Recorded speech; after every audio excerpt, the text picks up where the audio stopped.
Welcome to మెగాని TV AP పక్కా local. Rajahmundry central జైలులో ఉండవల్లి అంబటి రాంబాబుతో ములాఖత్ అయ్యారు. ఈ సందర్భంగా అంబటి రాంబాబు కాంగ్రెస్ ఎమ్మెల్యేగా పనిచేసినప్పటి నుంచి తనకు పరిచయం ఉన్నారని అన్నారు. వ్యక్తిగత పరిచయంతోనే ములాఖత్కు వచ్చినట్టు వెల్లడించారు. చంద్రబాబు కొత్త వరవడి మొదలెట్టారని, ఒక రకమైన ఈ సాంప్రదాయం మంచిది కాదని మండిపడ్డారు.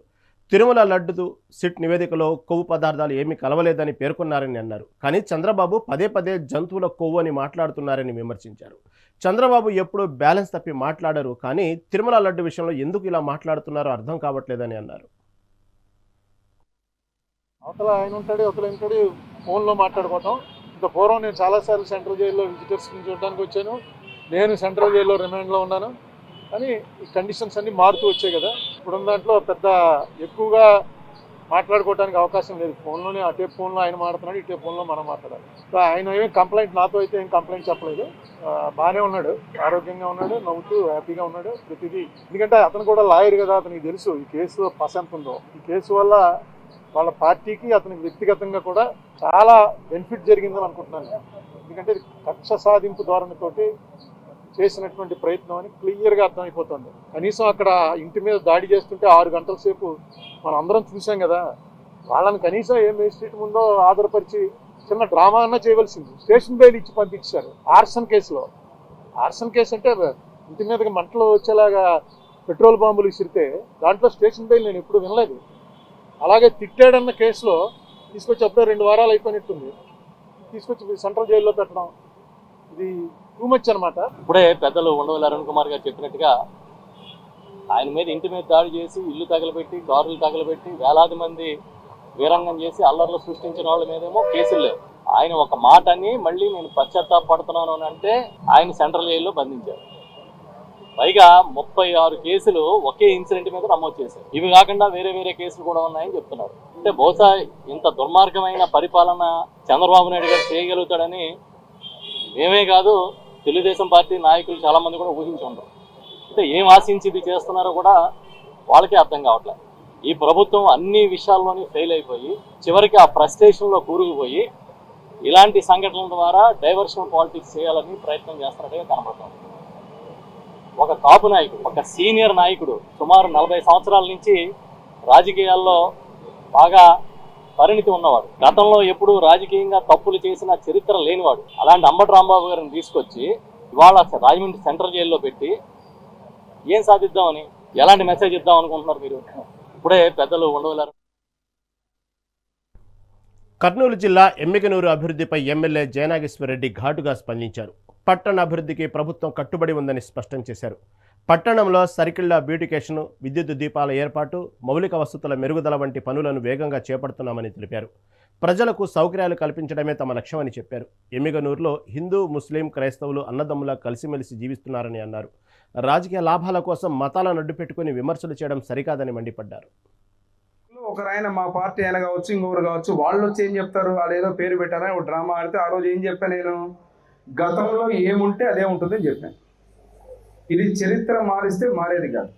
ఇక్కడ కూడా 70 ఏళ్ళుగా 60 ఏళ్ళుగా ఎవరైతే ఉంటున్నారో, ఏ బేస్ మీద ఉంటున్నారో వాళ్ళే ఉంటారు. ఈడ మతాలకు సంబంధించింది కాదు. ఈ మతాలను తీసుకొని వచ్చి చేసేటువంటి తప్పిదాలు తప్పు. అది ఎవరి మతమైనా, ముస్లిం అయినా, హిందూ అయినా, క్రిస్టియన్ అయినా, అభివృద్ధికి సంబంధించినంత వరకు ఆ ప్రాంతంలో ఏముంది, ఏం సంగతి. ఇంకోటి మున్సిపాలిటీకి సంబంధించింది అన్నప్పుడు దానికి ఒక రికార్డు ఉంటుంది. దానికి రికార్డు పరంగా ఎవరైతే ఉన్నారో చరిత్ర ఉంటుంది. ఇన్నేళ్ళు ఎవరున్నారు అక్కడ, ఏం సంగతి అని ఉంటుంది, టెంపుల్ ఎక్కడ ఉంటుందో ఉంటుంది. నేను మీకు అందరికీ చెప్తున్నా, హిందువులు, ముస్లింలు, క్రిస్టియన్లు అనే సమాచారం ఎమ్మిగనూరు నియోజకవర్గంలో తేనేదేయకూడదు. అందరూ మాకు సోదరు రంజాన్కి వస్తే 28 మంది ఇళ్ళకి పోతాను నేను. పొద్దున్న లేచినప్పుడు రాత్రి వరకు షీర్ కుర్మా తినందే రాను బయటికి. ఇక్కడ క్రిస్టియన్స్ కానీ ఇక్కడ ఉన్నటువంటి మనకి ఏదైతే క్రిస్మస్ రోజున బ్రహ్మాండమైనటువంటి వేడుకలు చేసుకుంటాం. అదే రకంగా ఉగాదికి కానీ, సంక్రాంతికి కానీ, వినాయక చవితి పండుగ కానీ అన్ని రకాలుగా ఏర్పాట్ల మీద మనం బ్రహ్మాండంగా ముందుకు పోతాం. ఇక్కడ అందరి మనోభావాలకు తగ్గట్టే హిడెన్ అజెండా తోటి అక్కడ ఆస్తుల మీద ఎవరైనా కానీ, అది ఎవరైనా కానీ, ఏ పార్టీ వారైనా, మా పార్టీ వారైనా, ఎవరైనా కానీ ఎమ్మిగనూరు ప్రజల ఆస్తుల మీద, ఎమ్మిగనూరుకు సంబంధించిన వాళ్ళ మీద ఎక్కడ పొరపాటు జరిగినా కూడా క్షమించే ప్రసక్తే లేదు. రాష్ట్రంలో చంద్రబాబు నాయుడు రాక్షస పాలన సాగిస్తున్నారని ఎమ్మెల్యే విరూపాక్షి తీవ్రంగా విమర్శించారు. లడ్డూ కల్తీ జరగలేదని సీబీఐ తేల్చినప్పటికీ రాజకీయ లబ్ధి కోసం హిందూ మనోభావాలను దెబ్బతీస్తున్నారని మండిపడ్డారు. శ్రీశైలంలోనూ మతాన్ని రాజకీయం చేయడం దుర్మార్గమన్నారు. పవన్ కళ్యాణ్ సనాతన ధర్మం పేరుతో కాషాయం ధరించి జగన్మోహన్ రెడ్డిపై అభాండాలు వేస్తున్నారని ధ్వజమెత్తారు. చంద్రబాబు నాయుడు ఆయన మళ్ళా ఎందుకు ఇన్నేళ్ళు మంత్రిగా పనిచేస్తున్నాడు, ఎందుకు ఇంత సీనియర్ నాయకుడు ఉన్నాడు తెలియదు, కానీ ఎవడో చెప్తున్నాడు ఏమో తెలియదు, కానీ మళ్ళీ మననే శ్రీశైలంలో లడ్లో కల్తీ ఉందంటారు. ఏమన్నా ఆయన మనిషి మనము మనిషి పుట్టాక ఎవడన్నా ఇట్లా సాక్షాత్ సీఎంఏ అసలు ఎందుకు అంటున్నాడో, మళ్ళీ ఎవరిని అంటే మన దేవాలయాలు ఉండకూడదనే, మన ఆంధ్రప్రదేశ్లో ఏ దేవాలయాలు పోకూడదనే, భక్తులు ఎవరు పోకూడదనే ఇలాంటి మాటలు మాట్లాడుతారు సాక్షాత్ సీఎం గారు. ఈరోజు నీకు ఎక్కడ చూసినా కానీ ఈరోజు నిన్ను చూసినా మన శివులు అంత శివమాల వేసుకొని ఎంతో భక్తితో 41 రోజు దీక్ష చేసి పోతే అక్కడ పోతే అసలు ఎవడు పట్టించుకునే వాళ్ళు లేనట, నీళ్ళు లేవంట వసతి. మిమ్మల్ని ప్రజలంతా గమనిస్తున్నారు, మీకు పోయే కాలం వచ్చింది. ఖచ్చితంగా మీరు ఇప్పటికన్నా దాన్ని మానుకొని ఈరోజు ఇప్పటి నుంచైనా మానుకొని దాన్ని వదిలిపెడితే మీకు ఒక మర్యాద ఉంటుంది. లేదంటే మీకు ఉన్న మర్యాద కనుక ఖచ్చితంగా పోతుంది. శ్రీ వెంకటేశ్వర స్వామి మీకు ఖచ్చితంగా మిమ్మల్ని మీ పాపము పండింది కాబట్టి శ్రీ వెంకటేశ్వర స్వామి మీ పాపాలు పండి మీకేమో ఒకటి ఖచ్చితంగా జరుగుతుందనే విధంగా మిమ్మల్ని చూస్తాడు, కనులతో చూస్తున్నాడు శాస్త్రం. ఎందుకంటే సాక్షాత్ అక్కడ భగవంతుడు ఉండే సాక్షాత్ భగవంతుడే ఉన్నాడు. ఖచ్చితంగా మీకు దీని మీద మీకు ఖచ్చితంగా జరుగుతుంది. లేదంటే మీరు వీటికైనా మానుకుంటే బాగుంటుంది అనే విధంగా ఈ మీడియా ముఖంగా మీకు అందరికీ చెప్తూ సెలవు తీసుకుంటున్నాను. చంద్రబాబు నెల్లూరు జిల్లా బుచ్చిరెడ్డిపాలెం మున్సిపాలిటీ పరిధిలోని కట్టుబడిపాలెం గిరిజన కాలనీలో నివసిస్తున్న 60 కుటుంబాల పరిస్థితి అత్యంత దయనీయంగా మారింది. గతంలో ఎన్టీఆర్ హయాంలో నిర్మించిన ఈ గృహాలు ప్రస్తుతం శిథిలావస్థకు చేరాయి. ఇంటి పైకప్పుల పెచ్చులు ఊడి ఇనుప చువ్వలు బయటకు రావడంతో గిరిజనులు నిత్యం ప్రాణభయంతో గడుపుతున్నారు. వర్షం పడితే ఇళ్లలో ఉండలేక ఆరు బయటే తలదాల్చుకోవాల్సిన దుస్థితి ఏర్పడింది. కనీసం ఇంటి పట్టాలు కూడా లేవని, ప్రమాదం జరగకముందే ప్రభుత్వం స్పందించి తమకు నూతన గృహాలు నిర్మించి ఆదుకోవాలని ఆ కాలనీ వాసులు కన్నీటితో వేడుకుంటున్నారు. అధికారుల నిర్లక్ష్యంపై గిరిజనులు తీవ్ర ఆవేదన వ్యక్తం చేస్తున్నారు. నా పేరు కోట్ల చంచమ్మ, మాది కట్టుగుడిపాలెం. మాకు ఈ విధంగా కాలనీలు ఇందిరమ్మ కాలనీలో వచ్చాయి, అప్పుడు కట్టించారు. కానీ ఏంటంటే అవి పెచ్చులుగా ఊడి ఇల్లంతా పడిపోతున్నాయి. కానీ మేము ఇంట్లో కూడా ఉండలేక బయటికి వెళ్ళి కొనుక్కుంటున్నాం. మీరు దయచేసి మాకు ఒక కాలనీ కట్టిస్తారని ఆశతో ఎదురు చూస్తున్నాం. ఆ గోడల సందంతా వర్షాలు వస్తుండే, వర్షాలు వచ్చినప్పుడంతా ఆ గోడల నుంచి అంతా ఉరుస్తూ ఉండే, నీళ్ళన్నీ ఇంట్లోకి వచ్చేస్తాయి. గోడలు చూసేదానికి బాగుండే, అంతే అంత వర్షం అంతా వచ్చేస్తుంది, నీళ్ళన్నీ చందులు గుండా.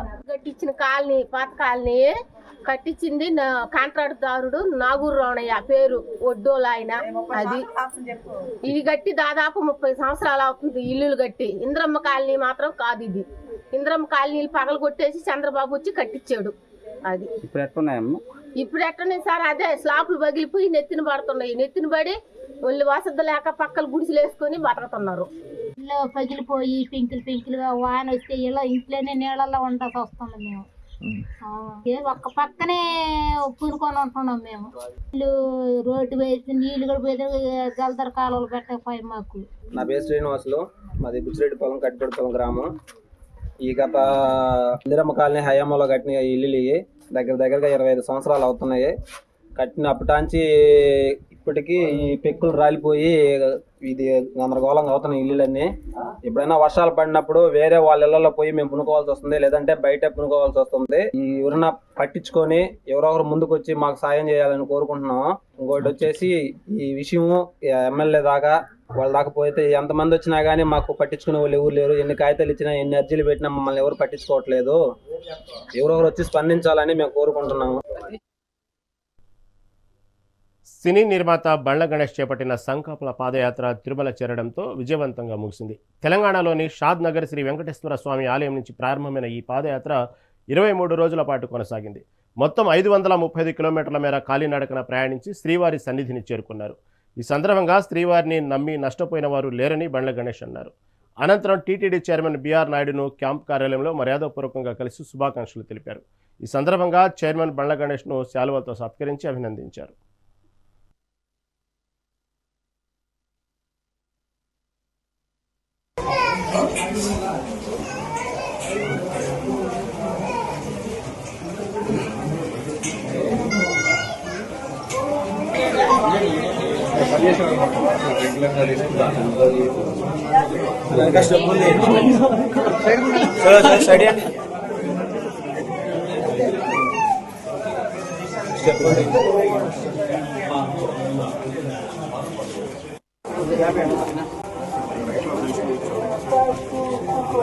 సారీ బ్రహ్మ లేట్ అయింది ఏం చెప్పాలి సారీ ఎందుకు తమ్ముడు నమస్తే ఎక్కేసాం అంతే థ్యాంక్ యూ సార్ అంతే మేడం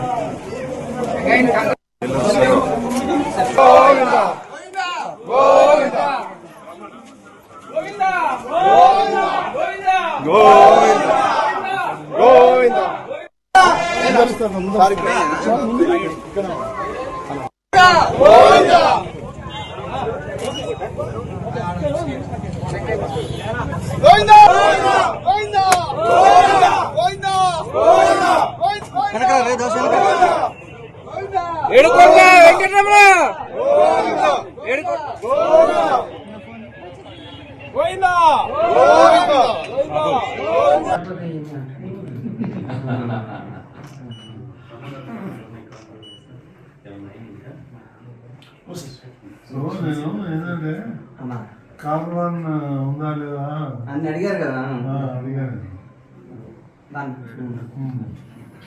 ఎంత పట్టింది కేజీ నుంచి 5 గంటలు అవుతుంది బాగా అలసిపోయారు మెల్లగా ఇచ్చాను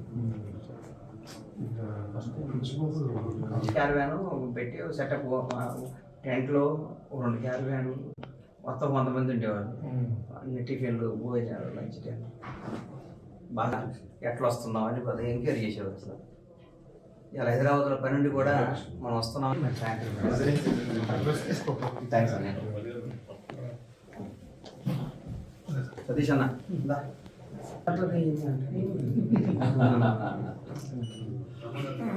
నమ్మ వెంకటేశాయ చాలా ఆనందంగా ఉంది, కడుపు నిండిపోయింది. నేను ఏదైతే మొక్కున్నానో మా స్వామివారి దగ్గరికి ఆ మొక్కు తెచ్చుకున్నాను. ఇవాళ 23 రోజులు నిరంతరాయంగా ఏ ఆటంకం లేకుండా అందరి ఆశీర్వాదాలతో స్వామివారి సన్నిధి చేరుకున్నాను. కలిగ దైవం శ్రీ వెంకటేశ్వర స్వామిని నమ్ముకొని నష్టపోయినట్లు కానీ చెడిపోయినట్లు లేదు. నిజాయితీగా ఆయన కోరుకున్నాను, నిజాయితీగా ఆయన మా మొరాలకించి మాకు తీర్చాడు. నా జన్మలో ఇది ఒక అద్భుత ఘట్టంగా భావిస్తున్నాను. ఈ అవకాశం కల్పించిన, ఈ చరిత్రాత్మకమైన ఈ అవకాశం ఇచ్చిన శ్రీ వెంకటేశ్వరునికి ఈ జన్మాంతం రుణపడి ఆయన సేవ చేసుకోవడానికి చాలా ఆనందం అనిపించింది. మాటల్లో చెప్పలేనిది. ఏం అంత స్వామివారు నడిపించారు మమ్మల్ని. ఎక్కడ ఒక ఇబ్బంది లేదు, ఏ ప్రాబ్లం లేదు. అంతా 7 కొండల వాడు ముందుని మమ్మల్ని తీసుకొచ్చారు. బ్రహ్మాండంగా ఉంది, ఇంకా యాక్టివ్గా ఉంది. 535 ఎంత వచ్చిందండి. షాద్ నగర్ నుంచి మొదలు పెట్టాను. షాద్ నగర్ శ్రీ వెంకటేశ్వర స్వామి టెంపుల్ దగ్గర నుంచి మా ఇంట్లో ఫిల్మర్ మా ఇంట్లో పూజ చేసుకొని, ఫిల్మర్ మా స్వామివారిని దర్శనం చేసుకొని, షాద్ నగర్ 7 గంటల వాడు వెంకటేశ్వర స్వామి గుడిలో స్టార్ట్ చేయడం జరిగింది. తిరుమలలో ఈ రోజు ఇక్కడికి రావడం, రేపు వెళ్తాను, సార్ని కలవడానికి వెళ్తాను. పల్నాడు జిల్లా దాచేపల్లి మండలం గామాలపాడులోని సాగర్ సిమెంట్ ఫ్యాక్టరీలో కాంట్రాక్ట్ కార్మికుల ఆందోళన 2వ రోజుకు చేరుకుంది. పెరిగిన ధరల దృష్ట్యా ప్రస్తుతం ఇస్తున్న 470 రూపాయల రోజువారీ కూలీని మరో 300 రూపాయలు పెంచాలని కార్మికులు డిమాండ్ చేస్తున్నారు. పర్మినెంట్ ఉద్యోగులతో సమానంగా తమ వేతనాలు పెంచాలని, యాజమాన్యం స్పందించకుంటే ఆందోళన మరింత ఉధృతం చేస్తామని హెచ్చరించారు. సమస్యను వెంటనే పరిష్కరించాలని వారు అల్టిమేటం జారీ చేశారు.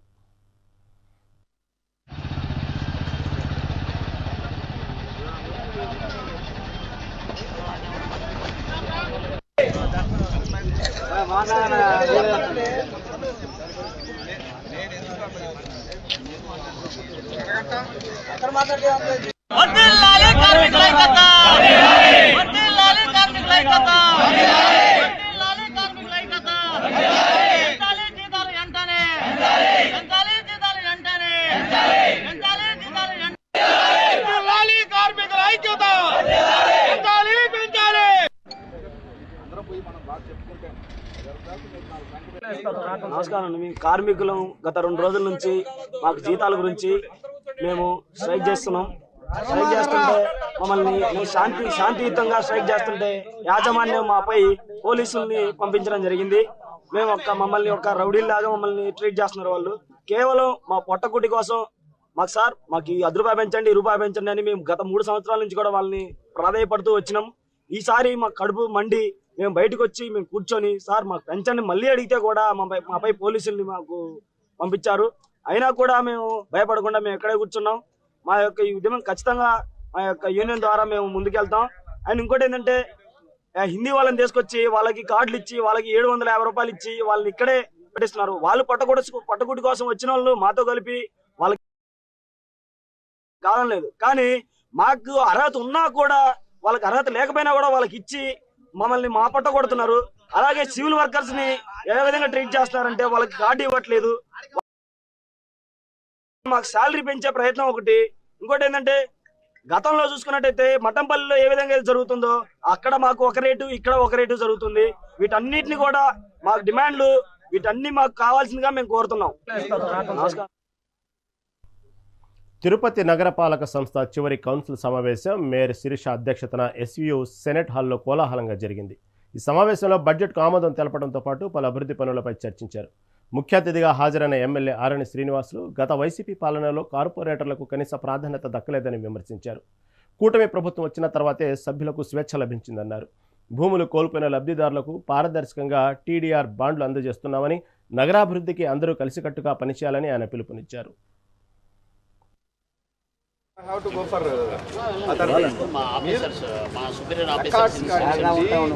మెటీరియల్ కానివ్వండి తీసుకుపోయేటువంటి హక్కు నాకు లేదు. ఆలోచన నేను రికార్డు తీసుకుపోతున్నానా లేదా చెక్ చేసి పంపించేది ఇప్పటి వరకు ఎక్కడ చరిత్రలోనే లేదు కదా. ఎక్కడ చరిత్రలోనే ఈ విధంగా కార్పొరేటర్ ని అంటే కోఆప్షన్ సభ్యులు నిలబెట్టి, అవును సార్, నిలబెట్టి ఈ విధంగా ఎంత ఎందుకు సార్ అవమానం? ఎందుకు సార్? ఏం సార్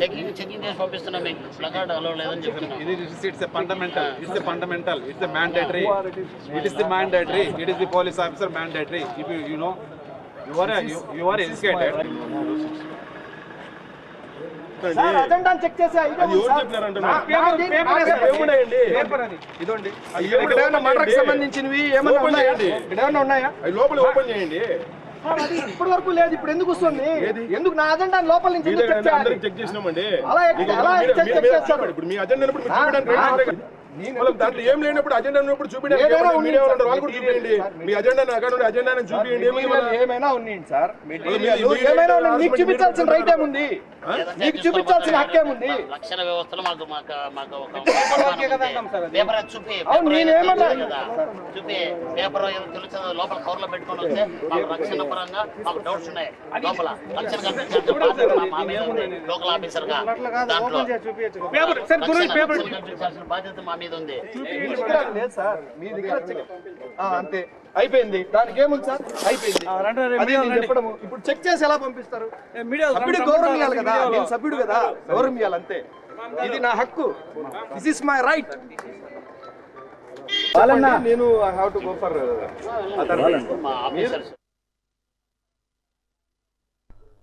రైతుల వ్యవసాయం, పాడి పరిశ్రమ అభివృద్ధికి అవగాహన కల్పించే కిసాన్ మేళా కార్యక్రమంలో తిరుపతిలో ఘనంగా జరిగింది. ఈ కార్యక్రమానికి తిరుపతి ఎమ్మెల్యే ఆరణి శ్రీనివాసులు హాజరయ్యారు. కిసాన్ మేళాలో రైతులకు ఆధునిక వ్యవసాయ పద్ధతులు, పాడి పరిశ్రమల నూతన సాంకేతికపై నిపుణుల అవగాహన కల్పించారు. ఈ సందర్భంగా ఎమ్మెల్యే ఆరణి శ్రీనివాసులు రైతులకు ఉచిత ఎరువులు, పశువులకు టీకాలు అందించడం అభినందనీయమన్నారు. ఇటువంటి కార్యక్రమాలు రైతులకు ఎంతో ఉపయోగకరమని చెప్పారు. రాష్ట్ర ప్రభుత్వం అన్నదాత సుఖీభా పథకం కింద సంవత్సరానికి 3 సార్లు 20,000 ఆర్థిక సహాయం అందించడం రైతులకు పెద్ద మేలు చేస్తుందన్నారు.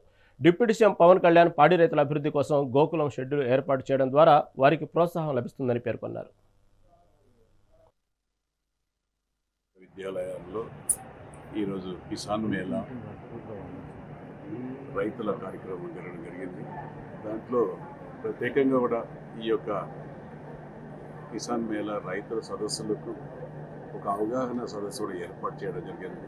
స్టాల్స్ అంతా కూడా ఏర్పాటు చేశారు. రైతులకు ఒక అవగాహన కలిగే విధంగా పశువులు, మేకలు, గొర్రెలు, కోళ్ళు, అదేవిధంగా వివిధ రకాల జంతువులు, వాటికి కావాల్సిన మేత, పశుగ్రాసం, కావాల్సిన వివిధ రకాలకు కావాల్సిన ఎరువులు, దానికి కావాల్సిన పెస్టిసైడ్స్, పంట పండించడానికి ఎరువులు, ఇవన్నిటిని కూడా మొత్తం కూడా చేయడం కూడా చూపించడం కూడా జరిగింది. అదే పశువులకు ప్రభుత్వం తరఫున కూడా ఉచితంగా కూడా పశు వైద్యాలకు టీకాలు, మందులు కూడా ఉచితంగా కూడా సరఫరా చేయడం జరుగుతూ ఉంది. ఇది చాలా మంచి అవకాశం.